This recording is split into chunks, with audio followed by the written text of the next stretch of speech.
Hello बच्चों, कैसे हो सब। आज हम यूनिट 2 के बारे में हम बात करेंगे। पार्ट 1 है हमारा, that is the structure of atom. Atom का स्ट्रक्चर कैसा है। वैसे ग्रीक भाषा में एटम को नाम दिया गया था एटोमियो। एटोमियो का मतलब था, ये ग्रीक वर्ड है एटोमियो, इसका मतलब था कि जिसे काटा ना जा सके, अनकटेबल या नॉन डिवाइसिबल। जब एटम की के बारे में पता लगाया एवोगैड्रो ने, तो उसके बाद जो थ्योरी दी गई डाल्टन एटॉमिक थ्योरी, जो हमारे फर्स्ट चैप्टर में हम इसके बारे में बात कर चुके हैं कि एटम स्मॉलेस्ट पार्टिकल है। एटम ही केमिकल रिएक्शन में रीऑर्गेनाइज करता है या केमिकल रिएक्शन में टेक पार्ट करता है। Atom of same element have same similar property, different atom show different property of different element show different property of atom। Same element है तो उसमें सारे एटम ही सेम है, अलग अलग एलिमेंट है तो उसमें एटम भी अलग अलग है। पर ये थ्योरी डाल्टन एटॉमिक थ्योरी के अकॉर्डिंग थी। पर अभी क्वेश्चंस बहुत सारे पेंडिंग थे 19th सेंचुरी के अंदर कि एटम से रिलेटेड स्टेबिलिटी ढूंढनी थी, एटम की क्या स्टेबिलिटी है क्या नहीं है। तो बहुत सारे क्वेश्चंस ये थे कि एटम्स जो हैं वो रियल में किन सब एटॉमिक पार्टिकल से मिलकर बने हैं, वो उनको ढूंढना था। अभी तक हम तीन पार्टिकल के बारे में हम जानते भी हैं, इलेक्ट्रॉन, प्रोटॉन और न्यूट्रॉन। इन पार्टिकल को हम नाम बोलते हैं फंडामेंटल पार्टिकल, ठीक है, फंडामेंटल पार्टिकल। पर इनके अलावा 35 डिफरेंट सब एटॉमिक पार्टिकल ढूंढे जा चुके हैं। 35 सब एटॉमिक पार्टिकल जिनको नाम दिया गया fundamental particle. Electron, proton, neutron, positron, बहुत सारे और भी हैं। अभी जो यहाँ पर क्वेश्चन थे कि how can we account for the stability of atom, atom की स्टेबिलिटी को का अकाउंट पता कैसे चलेगा। बिहेवियर ऑफ वन एलिमेंट दूसरे एलिमेंट से अलग अलग क्यों शो करता है, फिजिकल और chemical property. Why do different atom combine together to form molecule, अलग अलग एटम कंबाइन कैसे होते हैं। What is the origin and nature of electromagnetic radiations. ये सारे क्वेश्चंस हैं जो हमने इस चैप्टर के अंदर इनका सॉल्यूशन ढूंढना है कि एटम से रिलेटेड ये इलेक्ट्रोमैग्नेटिक रेडिएशंस क्या होती हैं।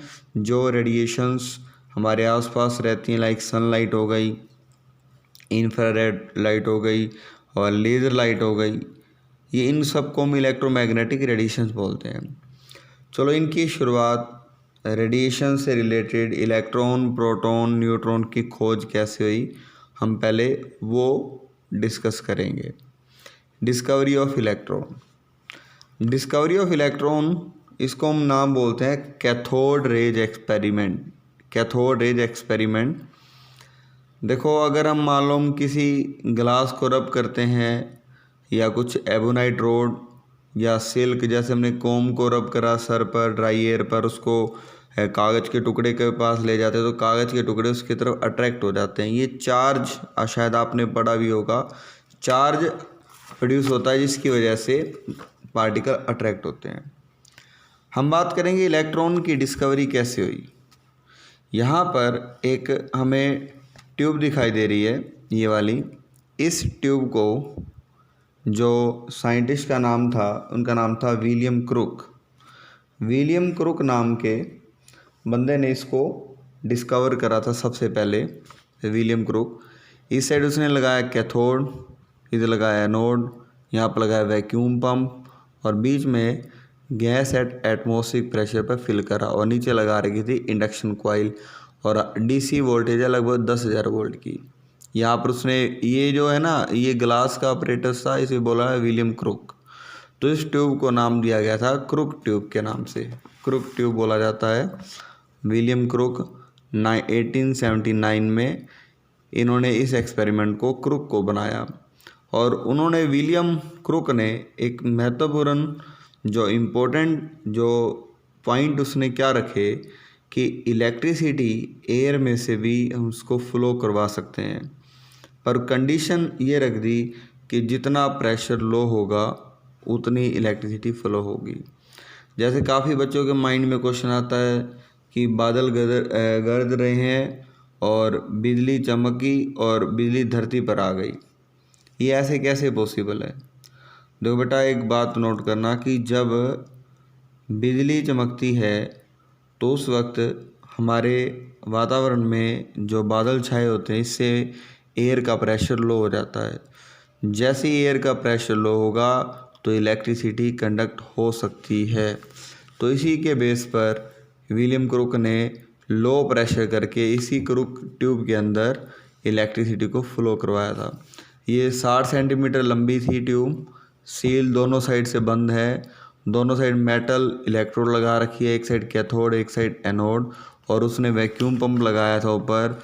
वैक्यूम पंप लगाने का कारण यही होता है कि एयर के अंदर की एयर को बाहर निकाला जा सके, ताकि एयर का प्रेशर डाउन किया जा सके। ठीक है बेटा, समझ आया वैक्यूम क्यों लगाते हैं, एयर के प्रेशर को डाउन करने के लिए। तो यहाँ पर वैक्यूम पंप के द्वारा प्रेशर को अपनी मर्ज़ी से रिड्यूस कर सकता था। तो उसने 10,000 वोल्टेज को अप्लाई करके यहाँ पर क्रुक ट्यूब के अंदर तो अलग अलग प्रेशर को मेंटेन करा। पहले क्या देखा कि गैस का प्रेशर 1 atm था, तो कोई भी इलेक्ट्रिसिटी फ़्लो नहीं हुई। जैसे ही प्रेशर वो 1 mm ले आता, 1 मिलीमीटर का प्रेशर लेके आता है, तो उसने क्या देखा कि कुछ कैथोड से कुछ रेडिएशन निकल रही हैं कलर की फॉर्म में, वो एनोड की तरफ बढ़ रही हैं। जैसे ही प्रेशर और कम करा, 0.01 mm का प्रेशर करा, प्रेशर करते ही इनसाइड रेडिएशन दिखाई देने लगी। रेडिएशन तो यहाँ भी दिखाई दे गई थी, पर यहाँ पर और ज़्यादा थी। अब उसने क्या करा कि ये वाली जो रेडिएशंस हैं, देखो पहले में क्या था, कलर्ड ग्लो, कुछ चमक रहा है, पर जैसे ही प्रेशर कम करा तो यहाँ पर कुछ, अब चमक का कुछ भी नहीं है, यहाँ पर ग्लो कुछ भी नहीं हुआ, सिर्फ इनविजिबल कैथोड रे थी। पर इनका पता कैसे लगा, जब एनोड रोड, ये वाली जो एनोड रोड थी, इस पे कुछ ऐसा उसने केमिकल लगाया, फ्लोरिस्केंट बोलते हैं, अभी नीचे आएगा फ्लोरिस्केंट, लाइक ये रहा जिंक सल्फाइड का केमिकल लगाया। लगाते ही, चाहे इसको फॉस्फोरिस्केंट बोल लो या फ्लोरिस्केंट, लगाते ही यहाँ पर कुछ ग्रीनिश ग्लो हुआ। ठीक है, तो यहाँ से पता चला भाई ये कुछ ना कुछ यहाँ से पार्टिकल निकल रहे हैं और इसके ऊपर गिर रहे हैं। ये पार्टिकल क्या थे, ये पार्टिकल थे इलेक्ट्रॉन। ये इलेक्ट्रॉन की एक तरह से डिस्कवरी है। यहाँ पर जो पार्टिकल टकरा रहे हैं इससे, वो कौन से हैं, इलेक्ट्रॉन। पर इलेक्ट्रॉन की खोज किसने करी थी, वो भी हम आगे बताएंगे। पहले जो बातें चल रही हैं वो विलियम क्रुक की ट्यूब के अंदर थी। क्रुक तो ट्यूब, विलियम ने तो क्रुक बनाई थी, क्रुक ट्यूब के नाम से जाना गया। पर धीरे धीरे जैसे ही कुछ साल बीतते चले गए, एक्सपेरिमेंट अलग अलग साइंटिस्ट करते चले गए। पर विलियम क्रुक डिस्कवरी के बारे में नहीं बता पाया था कि ये जो पार्टिकल जो टकरा रहे हैं, जो कलर ग्लो हो रहे हैं, ये कौन है, किसके पार्टिकल हैं, नॉट एक्सप्लेन। ठीक है, पर उसने इतना बता दिया कि जैसे ही प्रेशर डाउन करते हैं इलेक्ट्रिसिटी फ्लो हो सकती है। अब यहाँ पर जो रेडिएशन निकली हैं, कैथोड रोड से निकली है ना बेटा, कहाँ से निकली है, कैथोड रोड से। और कैथोड रोड से निकलने की वजह से इन रेडिएशन का क्या नाम रख दिया, कैथोड रेज। और एक्सपेरिमेंट का क्या नाम रख दिया, कैथोड रेज एक्सपेरिमेंट। ठीक है, अब हम बात करते हैं कैथोड रेज जो निकली हैं उनकी क्या क्या प्रॉपर्टीज रहेंगी। ये सारी बातें आपको एनसीईआरटी की बुक में या अदर बुक्स में, उसमें भी आसानी से मिल सकती हैं, सारी की सारी जो भी हम बात डिस्कस करेंगे। कैथोड रेज की अगर हम बात करते हैं कि cathode rays it produce a sharp shadow solid object. Sharp shadow solid object, अगर इसके पास में कोई भी हम मटेरियल रख दें, ऑब्जेक्ट रख दें, तो उसकी परछाई एनोड की तरफ दिखाई देगी। और इससे पता चलता है कि कैथोड रेज स्ट्रेट लाइन में ट्रैवल करती हैं। सेकंड पॉइंट ये पता चला कि अगर हम यहाँ पर कैथोड ट्यूब के एक्सपेरिमेंट के अंदर कुछ पैडल रख दें, एटॉमिक का मतलब एल्युमिनियम का या मैग्नीशियम का कुछ पैडल इस तरह से बना के रख दें, जैसे यहाँ देखो, ये तो पहले शेडो दिखाई दी। सेकंड है, इसी तरह से यहाँ पर कुछ पैडल इसे रेलिंग के साथ लगाकर मिक्का व्हील या इसके ऊपर जैसे ही रेडिएशन पड़ेंगी तो ये घूमने लग जाएगा। इससे क्या पता चला? इससे ये पता चला कि कैथोड रेज का नेचर कैसा है, पार्टिकल नेचर है। कैथोड रेज का नेचर कैसा है? That is made up of material particle nature है, अगर इसको बीच में रख दें तो। अब एक पॉइंट और पता चली कि जब हम electric field apply on a cathode rays they are deflected towards positive plate. जैसे हमने जो नेगेटिव, क्योंकि कैथोड के ऊपर चार्ज होता है नेगेटिव, वहाँ से ये रेडिएशन निकली हैं, इसलिए इनके ऊपर कैसा चार्ज आया? Negative charge. और ये एनोड की तरफ अट्रैक्ट हुई, एनोड के ऊपर चार्ज क्या बेटा? पॉजिटिव। अब यहाँ पर मैग्नेटिक फील्ड अप्लाई करने की सोचने लगे काफ़ी साइंटिस्ट, उन्होंने अप्लाई भी करी। When a magnetic field applied on a cathode rays, these rays are deflected in a direction which show that carry negative charge. जैसे ही यहाँ पर मैग्नेटिक फील्ड लगाई या बाहर से एक बैटरी भी लगाएं तो यहाँ पर कहीं ना कहीं डिफ्लेक्शन ज़रूर हुआ। ये देखो, ये मैग्नेटिक की है, यहाँ से कैथोड रेज एक एनोड रोड को यहाँ पीछे से लगा कर यहाँ रख दी, इसमें एक होल कर रखा है ताकि कैथोड रेज बाहर आए, और मैग्नेटिक लगाते ही ये मैग्नेट की तरफ अट्रैक्ट हुई। यहाँ पर कॉर्नर पे क्या लगा रखा है? जिंक सल्फाइड की कोटिंग, चमकदार, यहाँ पर क्या हुआ? ग्लो हुआ। तो उसके बाद ये तो मैग्नेटिक फील्ड में भी ये डिफ्लेक्ट होती हैं। यहाँ पर प्लेट लगा रखी है, एक साइड पॉजिटिव चार्ज है, एक साइड नेगेटिव। बाहर से एक्सटर्नल बैटरी है जिसकी पावर कम है 10 वोल्ट। तो सिर्फ ये पता लगाना है कि कैथोड रेज पे कौन सा चार्ज है। तो ये कैथोड रेज पॉजिटिव की तरफ डिफ्लेक्ट हुई थी, तो इससे पता चला कि कैथोड रेज के ऊपर नेगेटिव चार्ज है। इसके अलावा बहुत सारी बातें कैथोड रेज की और भी हैं। कैथोड रेज अगर मेटल फॉइल के साथ टकराती है तो मेटल फॉइल गर्म हो जाती है, ये इंडिकेट करती है, ये हीटिंग इफेक्ट भी शो करती है। अगर they cause ionization of gas which carry through which they pass, cathode rays को जिस गैस के मीडियम से पास करेंगे उनको आयनाइज कर सकती है, उनके इलेक्ट्रॉन, प्रोटॉन, न्यूट्रॉन को अलग अलग कर सकती है। और ये कैथोड एक्स रे भी प्रोड्यूस करती है। अगर इस कैथोड रेज को hard metal like a tungsten, molybdenum के सरफेस पे गिराते हैं तो ये क्या प्रोड्यूस कर सकती है बेटा? ये एक्सरे प्रोड्यूस कर सकती है। एक्सरे आपने सुना होगा, एक्सरे करवाने हम हॉस्पिटल में जाते हैं तो उसी से रिलेटेड है। कैथोड रेज को हार्ड मेटल के ऊपर गिराया जाता है तो ये एक्सरे प्रोड्यूस करती है। कौन सी हार्ड मेटल? टंगस्टन और मोलिब्डेनम।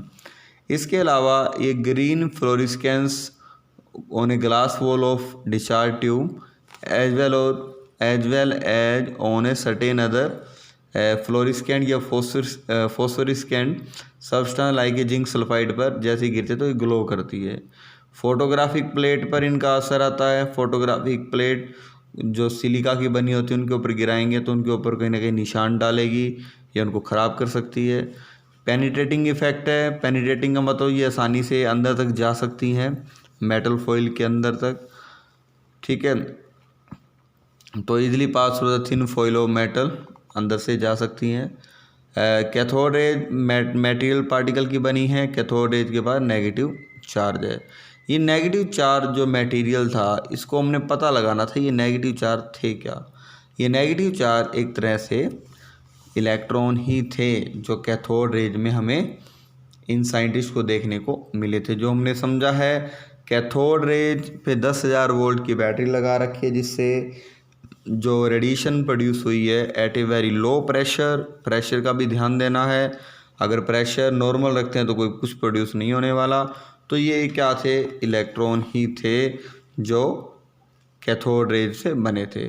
पर इनकी जो फुली डिस्कवरी थी वो करने वाले साइंटिस्ट का नाम था जे थॉमसन। एक्सपेरिमेंट शुरू हुआ था विलियम क्रुक से, पर वो बता नहीं पाया था ये क्या चीज़ है। पर यहाँ पर जो फाइनली 1897 जो थे जे थॉमसन नाम के साइंटिस्ट जिन्होंने इलेक्ट्रॉन की डिस्कवरी करके बताया था। अब यहाँ पर इलेक्ट्रॉन की डिस्कवरी तो कैथोड रेज एक्सपेरिमेंट के द्वारा हो गई, पर कुछ बातें जे थॉमसन की कुछ अरे मतलब आप ये कह सकते हो अद्भुत चीज़ें जो उन्होंने फाइंड आउट करी। एक फर्दर एक एक्सपेरिमेंट करा था कि उसने चार्ज बाई मास रेशो निकाली। यहाँ पर सेम एक्सपेरिमेंट को सेम कंटिन्यू करा, मैग्नेटिक फील्ड लगाया, इलेक्ट्रोमैग्नेटिक इंडक्शन लगाई, मतलब दोनों चीज़ें उसने अप्लाई करी। एक तो इलेक्ट्रिक प्लेट भी लगाई, पॉजिटिव नेगेटिव, और साथ में मैग्नेट यू टाइप की मैग्नेट फिट कर दी। यहाँ से कैथोड रे, एनोड। अब यहाँ पर इसने पीछे की तरफ एक ऐसी स्क्रीन लगा रखी थी जिसके ऊपर जिंक सल्फाइड की कोटिंग थी, ठीक है। और इसको कभी वो पॉजिटिव चार्ज मतलब बैटरी को बंद करता, कभी वो मैग्नेटिक इफेक्ट को कम करता। तो क्या देखता कि जो रेडिएशन कभी ऊपर जा रही है, जैसे ही मैग्नेटिक फील्ड उसने बंद करा तो रेडिएशन ऊपर चली गई, जैसे ही मैग्नेटिक जो शुरू करा तो इलेक्ट्रिक जो बैटरी है वो बंद करी तो रेडिएशन नीचे आ गई। जब ये दोनों को ही न्यूट्रल कर देता है या बंद करता है तो ये जो रेडिएशन सब कहाँ चली गई, सीधी चली गई। तो इस तरह से इसका एक्सपेरिमेंट था और उसकी कैलकुलेशन जो थी वो काफ़ी लेंथी है, पर अपने यहाँ पर इतनी कैलकुलेशन नहीं दे रखी।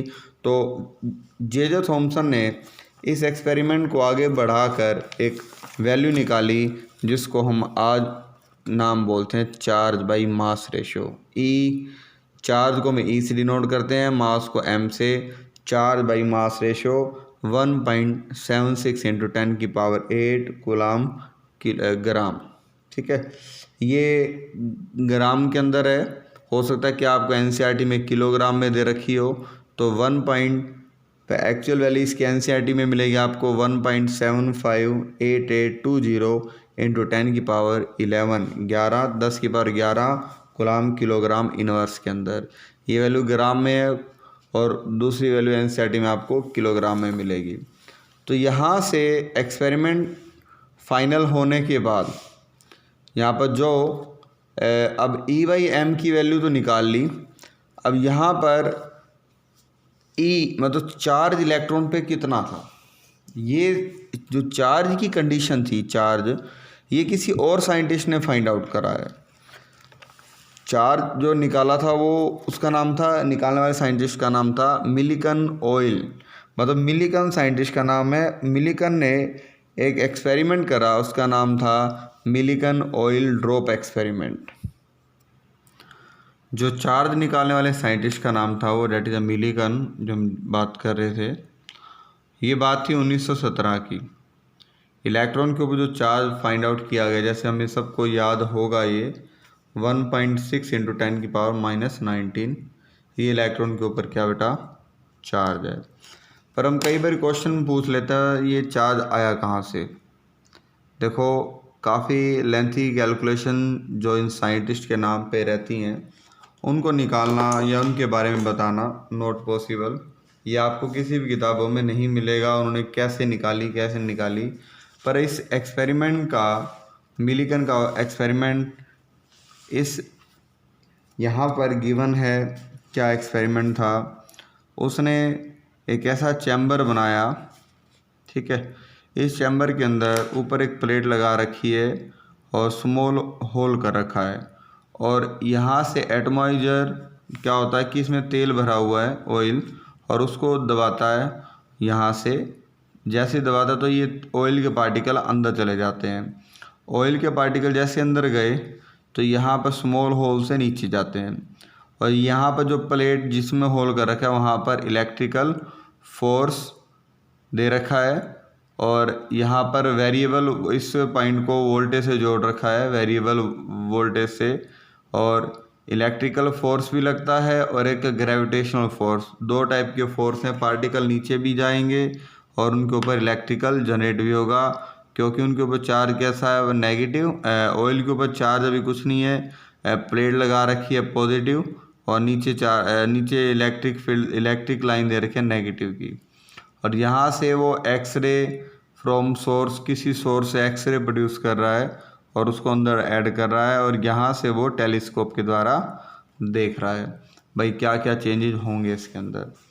यहाँ से अगर एक्सपेरिमेंट का इसका पैराग्राफ हम रीड करें, ऑयल को स्प्रे करता है एटमाइजर के द्वारा। ये जो ड्रॉपलेट हैं allowed to enter through a teeny hole in upper plate. जो इलेक्ट्रिकल कंडेंसर मीन्स इलेक्ट्रिकल से प्लेट से जुड़ी हुई है और कंसिस्टिंग ऑफ 2 चार plate. The rate of fall of the droplet under the influence of gravitational. ये पार्टिकल जो ऑयल के नीचे गिर रहे हैं ग्रेविटेशनल फोर्स की वजह से नीचे गिर रहे हैं और टेलीस्कोप से चेक कर रहा है. Mass of oil droplet could be calculated. उससे ग्रेविटेशनल से उसने ऑयल के ड्रॉपलेट का मास कैलकुलेट किया. जो एयर के अंदर जो एयर है वहाँ पर खाली जगहों में 2 प्लेट के बीच में और उनके बीच में उसने क्या ऐड कर दिया, इरेडिएट विद एक्सरे को पास करा, जिसकी वजह से जो पार्टिकल थे वो क्या हो गए, आयनाइज हो गए. 1 और more electron knock out are captured by oil droplet. जिससे एक्सरे जो डाली है एयर के पार्टिकल आयनाइज होती, जो इलेक्ट्रॉन है एक या एक से ज़्यादा वो ऑयल के पार्टिकल ने कैप्चर करे और दे बिकम नेगेटिव चार्ज. मतलब उसने जो ऑयल के पार्टिकल के ऊपर क्या डाला, कैसे क्या करा, नेगेटिव चार्ज लेकर आया एक्सरेज के द्वारा. अब जैसे ऑन अप्लाइंग वोल्टेज, जैसे उसने वोल्टेज अप्लाई करी between 2 plate such that upper plate is positive. देखो अपर प्लेट पॉजिटिव चार्ज है. अब यहाँ से जो इलेक्ट्रॉन जो ऑयल के पार्टिकल के ऊपर चार्ज कैसा आ चुका है, नेगेटिव, वो अब प्लेट की तरफ अट्रैक्ट होंगे. ठीक है. अब the oil droplet will be attracted toward the positive. Plate की तरफ अट्रैक्ट होंगे या अपर प्लेट की तरफ अट्रैक्ट होंगे. जैसे वेरिएबल वोल्टेज लगाता है एंड अगेन ए बैलेंस में B obtain between the gravitational and electrical force. यहाँ पर बैलेंस मेंटेन किया गया इलेक्ट्रिकल और ग्रेविटेशनल फोर्स के बीच में, जिसकी वजह से ऑयल ड्रॉप बिकम स्टेशनरी. मतलब एक ऐसा अद्भुत एक्सपेरिमेंट था जिसमें ऑयल की ड्रॉपलेट स्टेशनरी हो गई और ना तो नीचे गिर पा रही थी ना ऊपर जा रही थी और यहाँ पर जो ऑयल ड्रॉपलेट थी बीच में थी. तभी वो टेलीस्कोप के द्वारा देख रहा है उसको. पर उसने कौन से फॉर्मूले लगाए ये आज तक किसी भी किताबों में नहीं मिलेंगे. तो यहाँ पर हमने इसके सिर्फ रिजल्ट को ही नोट रखना है कि इलेक्ट्रॉन के ऊपर जो चार्ज उसने निकाला था वो 1.6 × 10⁻⁻19. आगे हम क्या लगते हैं, माइनस का लगाते हैं. यहाँ पर इसने कहा था charge on droplet was determined. It was found that the charge always small whole number multiply. जो चार्ज होता है वो स्मॉल होल नंबर से मल्टीप्लाई करेंगे और स्मॉलेस्ट पॉसिबल नेगेटिव चार्ज, ये जो चार्ज है वो इंडिविजुअल इलेक्ट्रॉन पे है. तो ये सारी बातें थी एक्सरे इलेक्ट्रॉन की डिस्कवरी से रिलेटेड. दैट ये कैथोड रेज एक्सपेरिमेंट इसको बोलते हैं हम. ठीक है. और इलेक्ट्रॉन जो है यूनिवर्सल कॉन्स्टिट्यूएंट है मैटर का. हर एक मैटर के अंदर इलेक्ट्रॉन है. आज की जो हमारी पीरियोडिक टेबल है उसमें इलेक्ट्रॉन के बेस पर क्लासिफिकेशन की गई है. अगर एक हाइड्रोजन एक इलेक्ट्रॉन है तो 1 एटॉमिक नंबर, 2 इलेक्ट्रॉन है 2 एटॉमिक नंबर. इसी तरह से 118 एलिमेंट की खोज की गई जिसमें मैक्सिमम 118 इलेक्ट्रॉन हैं. तो यहाँ पर इलेक्ट्रॉन की डेफिनेशन क्या दी गई. इलेक्ट्रॉन एक ऐसा फंडामेंटल पार्टिकल जिसके ऊपर 1 यूनिट नेगेटिव चार्ज है. वैसे 1 यूनिट वो जो चार्ज है वो कूलाम के अंदर लेते हैं और nearly equal to 1/1837 of that of hydrogen atom. जो इसका मास है लगभग हाइड्रोजन एटम के 1/1837 के बराबर है. देखो हाइड्रोजन के अंदर एक ही इलेक्ट्रॉन होता है और एक प्रोटॉन और न्यूट्रॉन नहीं होता. और इसका जो एटम है हाइड्रोजन का उसमें इलेक्ट्रॉन का जो मास है पूरे एटम के अगर हम कंपैरिजन करें तो 1837 1/1837 इतने पार्ट के बराबर है. मतलब 1/1837 भाग के बराबर है इसका मास. तो कैथोड रेज एक्सपेरिमेंट और इलेक्ट्रॉन की डिस्कवरी.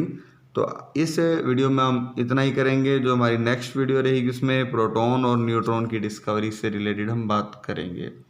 ठीक है बच्चों, कोई प्रॉब्लम हो तो समझ लेना, मैसेज कर देना, कोई कमेंट कर देना. अगर नहीं अगर नहीं समझ आता तो दोबारा से इस वीडियो को चेक करना, अपनी किताब में मैच करना, तो आपको आई थिंक समझ आ जाएगा। ठीक है, तो गुड नाइट। क्योंकि ये वीडियो मैंने रात को बनाई है, तो अगर कोई मिस्टेक हो तो दोबारा से, या अगर कुछ समझ ना आए या वीडियो क्लैरिटी ना हो तो आप मुझे मैसेज ज़रूर करें, ताकि मैं अपनी वीडियो में और भी इम्प्रूवमेंट कर सकें। तो थैंक यू फॉर वॉचिंग। तो एक रिक्वेस्ट और है बच्चों, अगर चैनल को भी सब्सक्राइब करें आप, ताकि चैनल जो हमारा यूट्यूब पर जो हमारा चैनल है, ताकि हमारा आगे विचार ये है कि थोड़ा इस चैनल की पब्लिश करें हम, ताकि और बच्चों को ज़्यादा से ज़्यादा मैक्सिमम बेनिफिट मिले। और इसमें पूरी ही नॉलेज देने की कोशिश करूँगा कि ताकि बच्चे कहीं ट्यूशन पर जाने की ज़रूरत ना पड़े। तो थैंक यू फॉर वॉचिंग।